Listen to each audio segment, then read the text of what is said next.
Question complex number, यानी इसको हम कहते हैं सम्मिश्र संख्या। क्या कहते हैं इसे? सम्मिश्र संख्या। और इसका काफ़ी एग्जाम के लिए बेहतर इसका रिजल्ट है। देखिए सम्मिश्र संख्या का कितना यूज है। सम्मिश्र संख्या को हम प्राय जेड से डिनोट करते हैं, और Z equal to A plus I B हम लोग जानते भी हैं, और जो नहीं जानते हैं ध्यान दें, पहले हम इसकी बात नहीं करते हैं, पहले इसकी बात करें। इसे हम क्या कहते हैं? वास्तविक संख्या। वास्तविक संख्या इसे हम क्या कहते हैं? जो आई का गुणांक है इसे हम कहते हैं काल्पनिक संख्या। इसे कहा जाता है काल्पनिक संख्या। और ये जो है आई, ये काल्पनिक चिन्ह है। काल्पनिक चिन्ह, ध्यान दें, काल्पनिक चिन्ह। और ये वास्तविक संख्या, ये काल्पनिक संख्या और ये काल्पनिक चिन्ह आई, तो ये कुल मिला के ये वास्तविक संख्या, ये काल्पनिक संख्या, यानी संख्याएं अधिक हैं, मिश्रित हैं, तो ये मिश्रित संख्या हो जाने के कारण इसे हम कह लेते हैं सम्मिश्र संख्या। तो इसको हम कह सकते हैं सम्मिश्र संख्या। सम्मिश्र संख्या, इसको हम कॉम्प्लेक्स नंबर समझते हैं, इसे कॉम्प्लेक्स नंबर कहते हैं। यानी कॉम्प्लेक्स नंबर क्या है? तो a प्लस आई बी को ही हम कॉम्प्लेक्स नंबर कहते हैं, क्योंकि इसमें वास्तविक संख्या है और कुछ काल्पनिक संख्या है इसमें।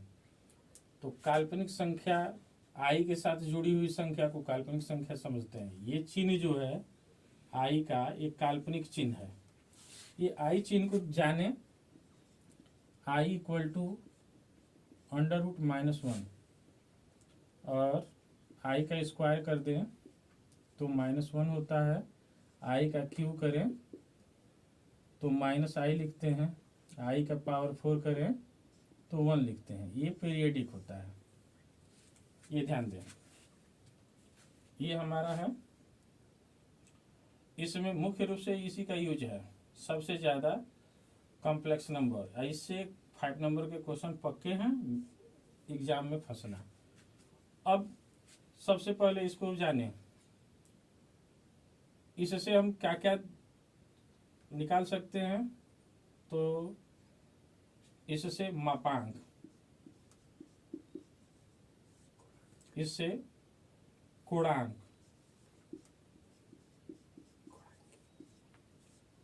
इससे ध्रुवीमान, ध्रुवीमान आसानी से निकाला जा सकता है। चलो भाई, मापांक कैसे निकालते हैं? बस कुछ नहीं, जेड का क्या कर देते हैं? मॉड्यूल कर देते हैं। तो जेड का मॉड्यूल करेंगे तो ए प्लस आई बी का भी मॉड्यूल होगा। और ये जब इसका मॉड्यूल होता है तो करते क्या हैं? अंडर रूट में वास्तविक संख्या का वर्ग कर देते हैं और काल्पनिक संख्या का वर्ग कर देते हैं। तो आई के गुणांक को ही हम काल्पनिक संख्या कहते हैं, इसका वर्ग कर देते हैं। ये निकल गया मापांक। इसको हम आर से डिनोट करते हैं, स्मॉल आर। गुणांक कैसे निकालते हैं? तो theta equal to 10 inverse B by A, module B by A. अब यहाँ बी क्या है? काल्पनिक संख्या है, और ए क्या है? वास्तविक संख्या है। ये हमारा पूर्णांक निकला। ध्रुवीमान क्या होता है? तो Z mod equal to R बराबर हम लिखते हैं, sorry, R into cos theta plus I sine theta. यही है आपका ध्रुवीमान। यही ध्रुवी रूप है। ध्रुवी मान कहो या ध्रुवी रूप कहो, तो ध्रुवी रूप ज़्यादातर अच्छा है। ध्रुवी रूप, ध्रुवी मान कहें या ध्रुवी रूप कहें, तो ये ध्रुवी रूप है यानी ध्रुवी फॉर्म है, ये पोलर फॉर्म है। इसको मापांक, कोणांक और ध्रुवी रूप, अब ये निकालना काफ़ी आसान है। जैसे for example 1 plus i, 1 plus i ये क्या है, तो इंटीजर, ये सही कॉम्प्लेक्स नंबर, ये क्या है, कॉम्प्लेक्स नंबर।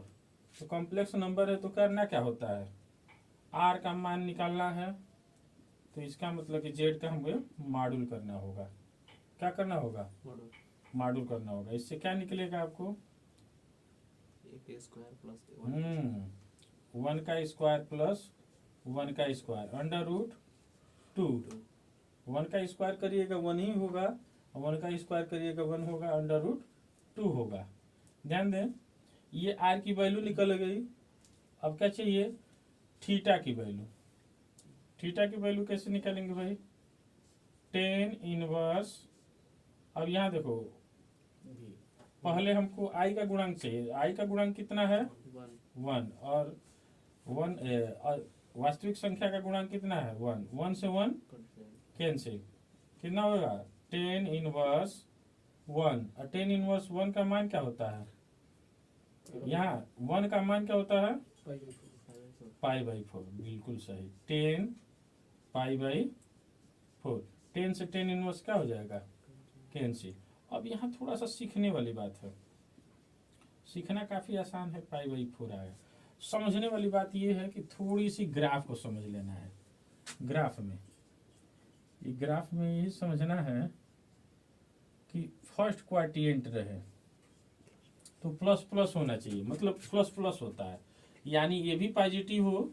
देखें यहाँ से, ये पॉजिटिव है, पक्का है, आई वाला गुणांक है वो भी पॉजिटिव है। तो जब दोनों पॉजिटिव होते हैं तो थीटा का मान अल्फा लेते हैं। थीटा का मान क्या लेते हैं, अल्फा लेते हैं, ये ध्यान रखना है। दूसरी बात कि अगर यहाँ माइनस आ जाए, यहाँ माइनस आ जाए और यहाँ प्लस आए, तो उस कंडीशन में जब हम लेते हैं तो पाई माइनस अल्फा लेते हैं, और किसका, थीटा का मान। और यही बात अगर दोनों माइनस में हो जाए, जैसे यहाँ पे 1 माइनस हो जाए और आई माइनस भी हो जाए, तो माइनस माइनस हो तो ये थर्ड क्वाड्रेंट कहलाता है। और थर्ड क्वाड्रेंट में थीटा का मान जो होगा वह अल्फा माइनस पाई होगा। क्या होगा, अल्फा माइनस पाई होगा। और इसी में थीटा का मान देखें लास्ट में तो माइनस अल्फा होगा, यानी जो भी मान आएगा हम उसको माइनस में ही लिखेंगे। तो काफ़ी आसान है। फर्स्ट वाला में जो भी मान आएगा, थीटा का मान जो आएगा वही मान रहेगा। तो हम देखें यहाँ फर्स्ट क्वाड्रेंट है, यहाँ भी प्लस है, यहाँ भी प्लस है, तो इसका मतलब कि हम पहले वाले में है, जो थीटा का मान है वही अल्फा का मान है। क्लियर, तो अल्फा का मान है तो सीधा ला के हम यहाँ पुट अप कर सकते हैं। आर का मान अभी कितना निकाले हैं, अंडर रूट 2। तो यहाँ इसको मैं मिटा दे रहा हूँ और यहाँ से फार्मूले बना लेंगे। चलो भाई, अल्फा का मान हमें क्या मिल गया, तो अब देखें यहाँ थीटा का मान मिल ही गया और आर का मान मिला ही है, और Z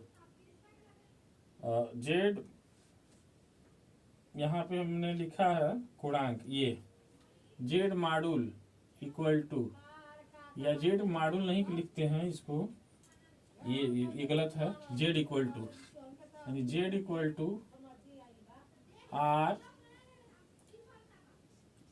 cos theta plus I sine theta. ये थोड़ा इसको बढ़ा लेते हैं, Z equal to A plus I B लिख लेते हैं, और इसको इक्वल टू लिख सकते हैं R cos, R into cos theta plus I sine theta. ये हो गया। अब इसमें अब रखा जाए आर का वैल्यू, तो आर का वैल्यू रखा जाए कब, जब हम जेड की वैल्यू ले लें 1 प्लस आई। ये तो फार्मूला है, ये तो क्या है, फार्मूला है। ये ऊपर वाला फार्मूला है, नीचे वाला वैल्यू है, यही ना है 1 प्लस आई। तो आर का मान कितना आया है √2 ये निकाले हैं, और थीटा का मान कितना है π/2। तो थीटा का मान जो अल्फा का मान है वही थीटा का मान हो जाएगा, क्योंकि ये प्रथम क्वाड्रेंट में है, फर्स्ट क्वाड्रेंट में। तो फर्स्ट क्वाड्रेंट में लिखेंगे cos π/4 दिख रहा है, प्लस आई साइन π/4। काफी आसान है, ये पोलर फॉर्म निकल गया। अगर पोलर फॉर्म आपको आता है तो आप 50% क्वेश्चन को हल कर गए। तो ये पोलर फॉर्म सबसे अनिवार्य है, पोलर फॉर्म आना चाहिए। अगर किसी को पोलर फॉर्म भी नहीं आता है तो उसके लिए भी आसान टेक्निक है। अगर 5 नंबर के क्वेश्चन आ जाए तो हम पोलर फॉर्म निकालें, कि अगर दिमाग में न बन पाए कि हम पोलर फॉर्म नहीं निकाल पाएंगे तो शॉर्ट फार्मूला सीखेंगे। शॉर्ट फार्मूला देखें पोलर फॉर्म के लिए। डायरेक्ट फार्मूला लिखवा देते हैं ध्रुवीय मान निकालने के लिए। ध्रुवीय मान यानी पोलर फॉर्म। ध्यान दें, ध्रुवीय मान कैसे निकालते हैं भाई।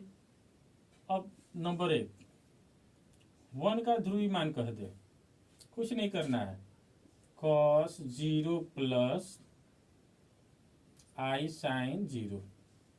आप समझ लो 1 है तो इसको कॉम्प्लेक्स नंबर में हम लिख सकते हैं 1 प्लस आई इंटू 0, नहीं लिख सकते हैं, बिल्कुल बन गया कॉम्प्लेक्स नंबर में।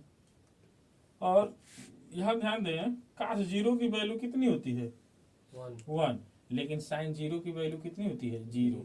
अब बात भी सही है, तो इस ये कॉम्प्लेक्स रूप में है भी है, और कॉम्प्लेक्स रूप में ये है, और यहाँ इसके फॉर्म इसमें हम चेंज कर दिए। देख लो, आप समझ लो, अगर इसका माड निकालेंगे यानी आर का मान निकलेगा। आर का मान क्या होता है, तो रियल वैल्यू का वर्ग और काल्पनिक वैल्यू का वर्ग। तो काल्पनिक वैल्यू ये है, तो वर्ग करेंगे तो 1 आएगा, 1 आया तो 1 को लिखते नहीं है। अब बताओ, अब ये आ गया, क्लियर हुआ, क्योंकि cos 0 का मान 1 होता है, सेटिस्फाई कर रहा है, और साइन 0 का भी मान 0 होता है। यहाँ हमको कोणांक निकालने की आवश्यकता नहीं है। क्लियर है, ठीक है। तो ये पहला हमारा हो गया। दूसरा फार्मूला -1 आ जाए तो cos pi plus I sine pi लेंगे। इसी तरह से आई आ जाए तो cos, ध्यान दें, अगर आई दे दे तो आई आए तो क्या करेंगे, क्या लेंगे, नो। आई का मतलब बस आई वाला पद आ रहा है, यानी साइन के मान आ रहे हैं, तो साइन का मान किस पे 1 होता है π/2 पे ना। भूल गए क्या आप लोग, π/2 का मान 1 होगा, बट इसका मान 0 होगा। cos 90 का मान 1 होता है, cos 90 का मान 0 होता है, 90 का 0 होता है, साइन 0 होता है। cos 90 का मान 0 होता है ना, ये भूलना नहीं है। आप याद रखो भाई, cos 90 = 0, साइन 90 = 1। तो यहाँ 1 होगा इंटू आई, तो देखो आई मिला, तो 4 फार्मूला आप खुद बना पाओगे। ये फार्मूला हम ही थोड़ा बना पाएंगे, आप भी बना पाओगे। -i, अगर ओनली फॉर -i रहता है तो क्या लिखेंगे, cos π/4 माइनस में 4 है, और प्लस आई साइन -π/2। क्लियर, देख लो, इसको चाहे तो हम लिख सकते हैं, या इतने को cos -π/2 रहता है तो उसको हम π/2 लिखते हैं, और यहाँ क्या लिखेंगे -i साइन π/2, मतलब माइनस जैसे बाहर निकालेंगे। तो इसका डायरेक्ट हम चाहे तो लिख सकते हैं, यहाँ पे क्यों एक जगह बचाए, यहाँ इसको लिखा जा सकता है cos π/2 प्लस माइनस आई साइन π/2। साइन दिख नहीं रहा है, साइन दिख रहा है ना फ्रेश, π/2। ये फार्मूला हो गया, इसका काफी यूज है। चलो इसी तरह से 5वें नंबर पे चलते हैं। 1 + i, 1 + i, तो इसको लिखेंगे √2, क्योंकि आप वर्ग करिएगा 1 का वर्ग 1 का वर्ग तो 2 √ आएगा, r का मान मिल जाएगा। और यहाँ क्या होना चाहिए, काश। अब देखो 1/1 यानी 10 π/4, π/4 + i sin π/4 नहीं आया था अभी? अरे इसी को ना सॉल्व किए थे, याद आ रहा है? 6 नंबर 1 - i रहे तो √2 ही रहेगा, cos π/4 रहेगा -i sin π/4। ये एक दूसरे के कंजुगेट है, पक्का है कि एक दूसरे के ये कंजुगेट है। नेक्स्ट देखें 7 नंबर 1 + √3i, इसका देखें तो इसको लिख सकते हैं 2 cos यहाँ पे π/3 + i sin π/3। ध्यान दें, अगर ये आ जाए 8 नंबर 1 - √3i, तो इसको लिख सकते हैं 2 cos π/3 - i sin π/3। देख रहे हैं, ये फार्मूले 8 हो गए। 9वें नंबर पे बहुत आपको फार्मूला देगा तो इससे ऊपर कहाँ देगा।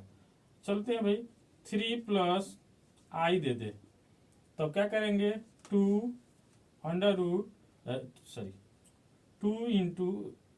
In bracket cos π/6 + i sin π/6। ये कैसे मैं लिख दे रहा हूँ फटाफट, आप लोग समझ नहीं पा रहे होगे। देखो ये आप पूर्णांक लिखते हैं ना, तो थीटा = आप पूर्णांक क्या लिखिएगा, tan इनवर्स मॉड्यूल b/a। तो आप मैं कहाँ ध्यान दे रहा हूँ, b पे, तो b की वैल्यू तो 1 मिल रही है, a की वैल्यू √2, तो 1/√2 tan का मान किसका होता है,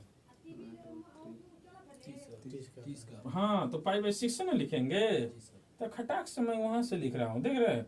अच्छा यहाँ क्यों लिख रहा हूँ ऐसे, तो आप ऐसे समझिए √3/1, तो √3/1, तो ये 60 अंश बन रहा है। एक को तो कौन ध्यान देता है, तो इसका मतलब कि 60 अंश का मान π/3, तो मैं π/3 बना रहा हूँ। ऐसा आप लोग सोच रहे हो कहाँ से फटाफट बना, देखिए यहाँ 4 छूटा है, ये क्लियर हो गया। अच्छा यहाँ भी छूट गया है, अच्छा यहाँ भी गड़बड़ हो गया था, इसको ध्यान दें, सुधार लेंगे, क्योंकि एक जो इसमें रहेगा वही वैल्यू इसमें भी रहेगा, सेम रहेगा, है ना। ये जो मिस्टेक हो तो आप लोग थोड़ा बताया भी करो ना, बता रहे लेकिन इसमें टोकना नहीं चाहते थे। अच्छा तो कोई बात नहीं, मतलब ध्यान देना है, छोटी छोटी बातें वही, चलो कोई बात नहीं है। आगे चलते हैं, यहाँ देखें, अब क्या करना भाई, ये निकल गया, इसकी बात समझ में आई, तो आप ही लोग बताओ, आप लोग मिल के बताओ, सभी लोग मिल के बताएं। 10वां फार्मूला आप लोग खुद बताओगे, मैं नहीं बताऊंगा इसको। √3 - i की वैल्यू आप लोग स्वयं बताएं। 1/2 क्या होगा, 2 रहेगा। हाँ 2 रहेगा। अरे √3 का जैसे r का मान कैसे निकलता है भाई, √3 का वैल्यू वर्ग करिएगा तो 3 होगा, अब -1 का करिएगा तो 1 होगा, तो 4 का 2, क्लियर ना, तो 2 बन रहा है ना। cos π/2 अच्छा यहाँ पे क्या हो जाएगा, π/6 माइनस i sin π/6। समझ में आ रहा, अब तो लग रहा होगा कि बहुत आसान है, अब ये बनाना आसान लग रहा होगा, ऐसे में सोचने पे लगेगा अरे कितना भारी है, ये कुछ भारी हो रही नहीं है, भारी बस दिमाग में जब तक नहीं समझ में आता है तो क्रिएशन रहता है कि ये बहुत कठिन है, कठिन कुछ भी नहीं है। चलिए अब क्वेश्चन इस पे करते हैं, चलो भाई क्वेश्चन किया जाए। तो नंबर 1 पहला क्वेश्चन देखते हैं इससे।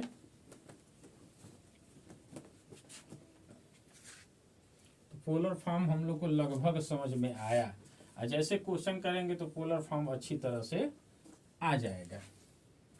चलो भाई पहले सिंपल क्वेश्चन से शुरू करते हैं। क्वेश्चन नंबर 1, क्वेश्चन नंबर देखें पहला, तो लेते हैं m का न्यूनतम मान, m का न्यूनतम मान ज्ञात करें, जबकि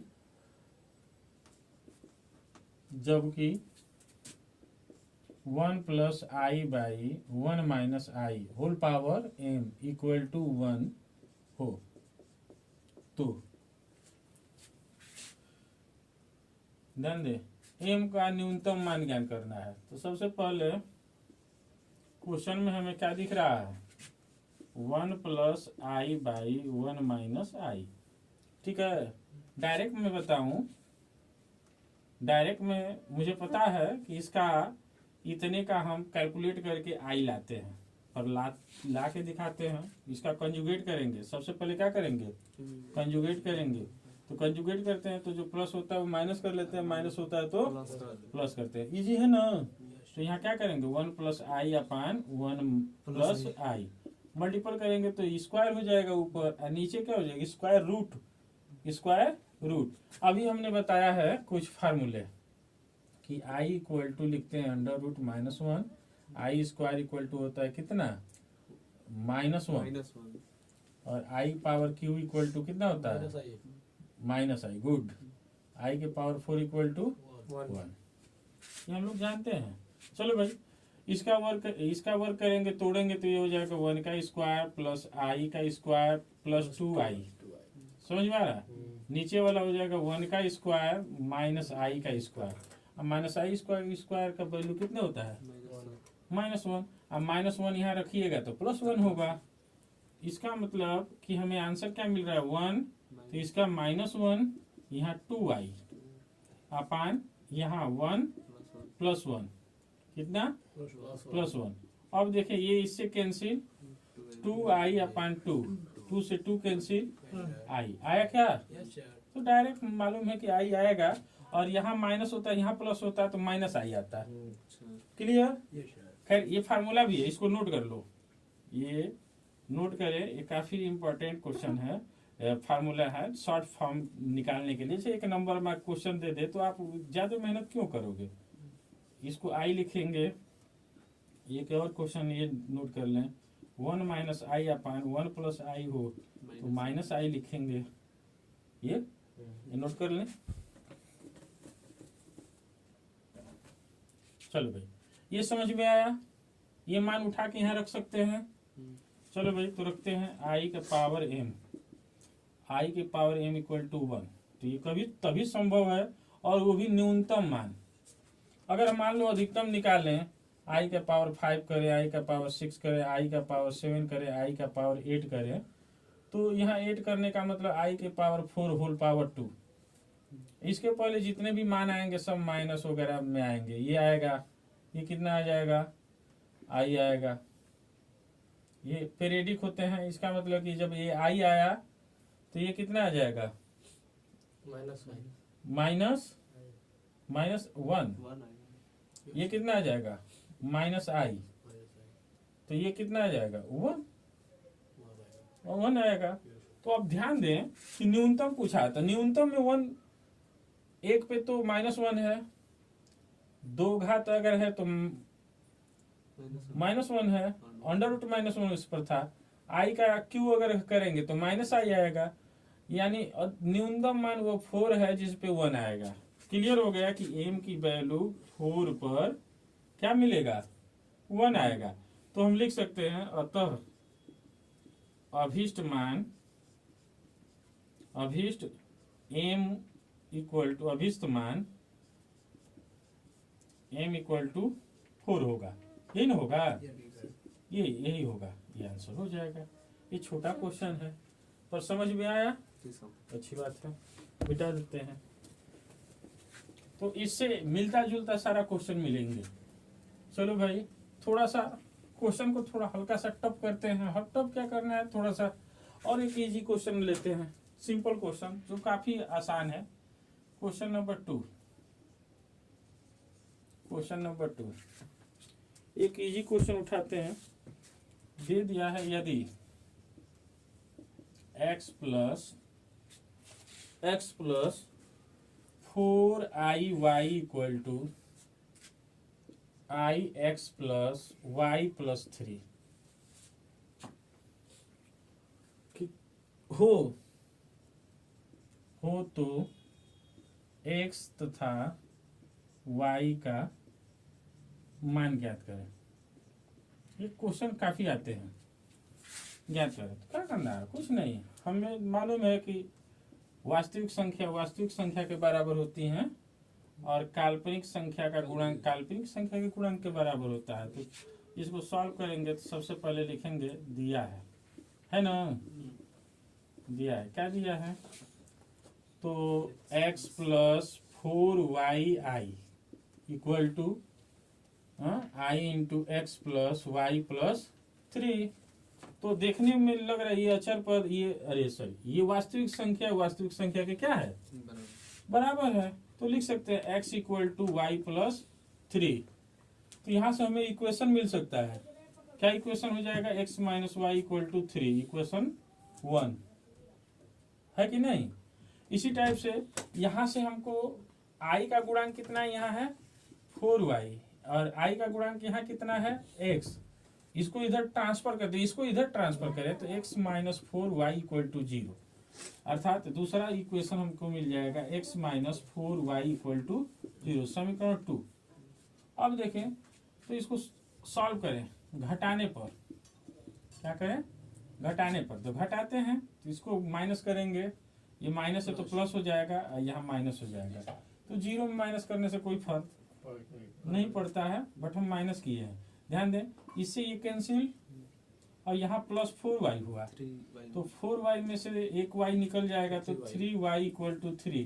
तो 3 से 3 कैंसिल, यानी y की वैल्यू 1। और y की वैल्यू अगर यहाँ रख दें 1 तो x की वैल्यू कितना हो जाएगा 4। क्लियर है ना। तो x का मान y का मान मिल गया, यही हमारा क्या हो गया, आंसर हो गया। बस समझ में आ रहा है।